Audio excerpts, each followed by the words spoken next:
نماز میں سجدے سے اٹھنے کا صحیح طریقہ مفتی محمد اکمل قادری نے اپنے ایک بیان میں واضح کر دیا۔ یہ کہتے ہیں کہ سجدے سے اٹھتے ہوئے ترتیب یہ ہوتی ہے، پہلے پیشانی، پھر ناک، پھر دونوں ہاتھ، پھر دونوں گھٹنے، اور پھر گھٹنوں پہ ہاتھ رکھ کر پنجوں کے بل کھڑے ہوں۔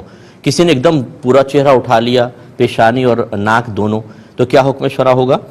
دیکھیں زیادہ سے زیادہ یہ خلاف سنت ہوا، بلکہ خلاف مستحب کہیں تو زیادہ بہتر ہوگا۔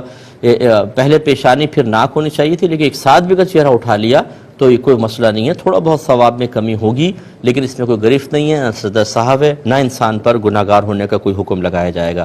یہ کہتے ہیں حالت قیام میں کہا جاتا ہے کہ الحمد پڑھنا واجب، پھر اس کے ساتھ سورت ملانا بھی واجب۔ تو یہ فرض کیا ہے؟ کہتے ہیں قرات فرض ہے، یہ کیا ہے؟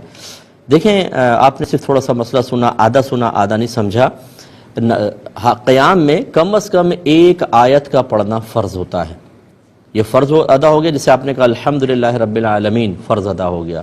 پھر پوری الحمد پڑھنا اور کم از کم ایک سورت ساتھ میں ملانا، یا ایک بڑی آیت جو 3 چھوٹی آیتوں کے برابر ہو، یا 3 چھوٹی آیتیں پڑھ دینا، یہ واجب ہوتا ہے۔ تو پہلے فرض پورا کرتے ہیں، پھر واجب پورا کرتے ہیں، لہذا آپ نے واجب کا قول تو سمجھا لیکن فرض نہ سمجھا، تو ایک آیت کا پڑھنا فرض۔ چنانچہ جب آپ الحمد شریف پڑھتے ہیں اس میں فرض بھی ادا ہو جاتا ہے اور الحمد پڑھنے کا واجب بھی ادا ہو گیا، پھر آپ سورت ملاتے ہیں، سورت پڑھنے کا واجب بھی ادا ہو گیا، تو پھر اس آخر میں کوئی مسئلہ نہیں ہوگا، کوئی سرد صاحب وغیرہ کی حاجت تو نہیں ہے۔ یہ کہتے ہیں کہ کوئی دوسرے رکعت میں نمازی آ کے شامل ہوا، آخر میں امام صاحب نے سلام پھیرا، اسے اپنے پڑھنے کھڑا ہونا چاہیے تھا لیکن اس نے بھی بے خیالی میں سلام پھیر دیا، کیا حکم شرع ہوگا؟